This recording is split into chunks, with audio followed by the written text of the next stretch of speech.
There's this idea in Hollywood that the writer-performers run the show. Yeah, I think people believe that once you're a big deal writer-performer that you're doing all the moves. Right. In some cases, that is true. Yes.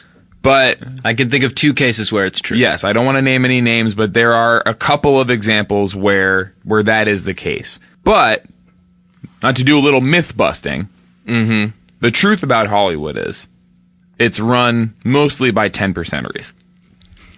The 10%eries, for people who don't know, these are like representatives. Yeah, they represent the actors and the writers. They submit them for jobs. They have relationships with the studios and the networks.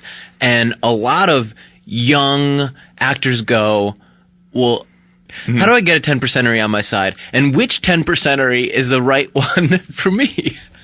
And it's like a specific person who's assigned to your career who works at a 10%ery is called a 10%erist. And people wonder when they first make it out to LA, that's sort of the first step. Get a 10%erist on your side. As a quick, Ari on Entourage was Vince's 10%erist. Probably the most famous 10%erist. Probably the most famous 10%erist. Yes. Just so you have a picture in your head. Yes. So this segment is called 10%ery Elementary.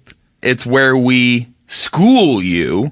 We take you to elementary school. And we educate you on what each 10%ery, what role each of them plays. What they bring to the table. We like to think of these 10%eries as having their own personality, sort of like they're a bunch of people at a high school party. Yes. And so we sort of identify them like that. Each one has, fits in a certain archetype. Sort of a clique. And hopefully we'll clarify for you which one is right for you when it comes time for you to choose between them and just say, okay, this is my 10%. Right.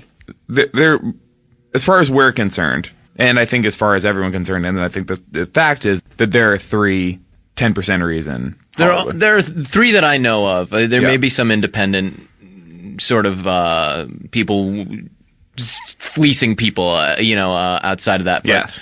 But for our money, there's 3 of them. The first one I feel like is the easiest to picture, and this is CAA. Yeah. And these guys at the high school party, these are kind of the jocks, aren't they, Hayes? Yes. Those are the guys you'd find tossing a football around. Varsity sweater on. Yeah, sort of a big muscular build, always a pretty cheerleader by their side. Yeah, real hot shots, and they leave you thinking, oh, this is going to be some bully jerk. Right. But when you actually get to talk to them, they're really nice. Yeah. And it turns out they get straight A's, too. They're not A's, just some and they dumb actually jock. do take advanced classes. Like, what makes them so good at sports is how hardworking they are. Yeah, and they're in AP classes, getting college into the classroom. credit. And they don't, just because they are popular doesn't mean they discriminate against anyone else at the school. Yeah, a lot of times they're friends with like a kid in a wheelchair. Yeah, they have something. a lot of different kinds of friends. Yeah. And they sort of have their pick of, they get into a lot of really good colleges and. Yeah, so that's CAA. Mm-hmm. Now, and what does CAA stand for? Cool as anything. Now, on the other side of the coin, you have UTA. Mm-hmm. Now, people have probably heard of UTA. Mm-hmm. They rep Johnny Depp. Yeah. And that's a good example of, they're sort of these guys, you walk in, they're in the corner. They're not quite goth, they're not quite hippie, but it's like some sort of artistic, alternative vibe you feel. Yeah, they're wearing sometimes black clothes. Yeah, and so you go, oh, this guy's a loner, this guy's a weirdo, but if you talk to him, or even just watch for a few minutes, you find out tons of friends. Yeah. And really funny and smart. And they actually have like great taste in music, but just because you don't know about something doesn't mean that they think less of you. Like they just want to share their good taste. It's just something they're really genuinely excited about. Yeah, they introduce you to cool bands like The Cure or whatever. And actually, even though they're into all that stuff, if you ever want to go out and shoot hoops with them, sure, they're actually very athletic. It's surprising how good they are at sports. Yes. And at the same time, while they project an image of not caring that much about school and the establishment, they get into all the best schools. They get into all the best schools, and they get very good grades, and they actually think applying yourself is really important. They, it's your future is sort of their attitude, and you only get one. And what does UTA stand for? UTA stands for under the awning, like the awning says success in Hollywood and coolness. Yeah. So they sort of, it's like they fall under the awning of success and coolness is sort of what that alludes to. Now, those both sound like good people to talk to at a party, but let's talk about the other guy. Yeah. WME. WME, if you went to certain kinds of schools, you might be familiar with a clique called the Preps.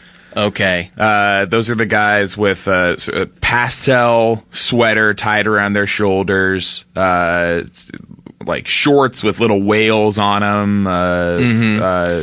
And for me, the WME is the guy who, first time I see him, he's got these big, thick glasses on, and I go, oh, this nerd burger is not going to be cool enough to talk to. Right. So they're sort of a combination of preps and nerds. But then he takes his glasses off. Yeah. And he goes, I don't need these to see.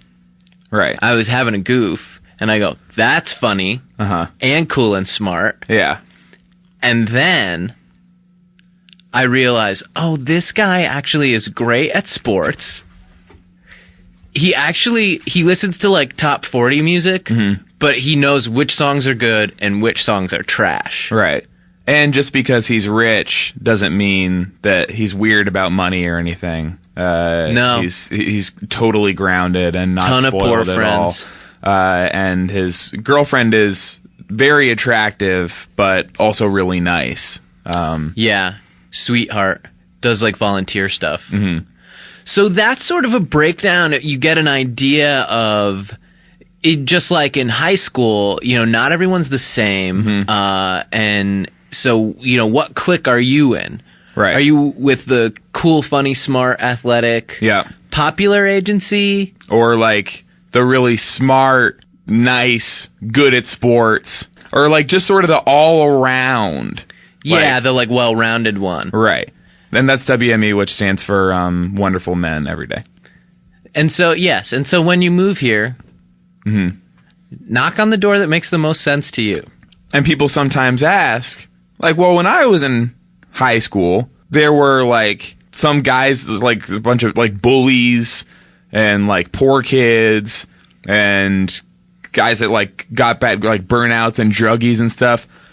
This isn't your high school, pal. This is actually a good school. This is a very selective. And also, even if it was they're in the school, they're not invited to the party that we're at. Yeah, exactly. This kind of party is for a certain class of student, as it were. You won't find ugly people, stupid people, people without a certain amount of money, or if you don't have that much money, like you still know how to dress well, Yeah, you can disguise the fact maybe that you don't have that much money. Yes, people at this party drink and do drugs, but like at a reasonable, like it's fucking they cool do it responsibly. When they do it the way they do it. They do it like adults.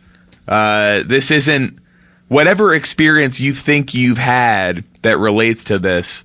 I mean, unless you are in it, you don't know. So don't ask questions like that. It's a bad question and it's not a good use of our time. And that's the last we'll say about it. That's the school bell. Ring. Recess time.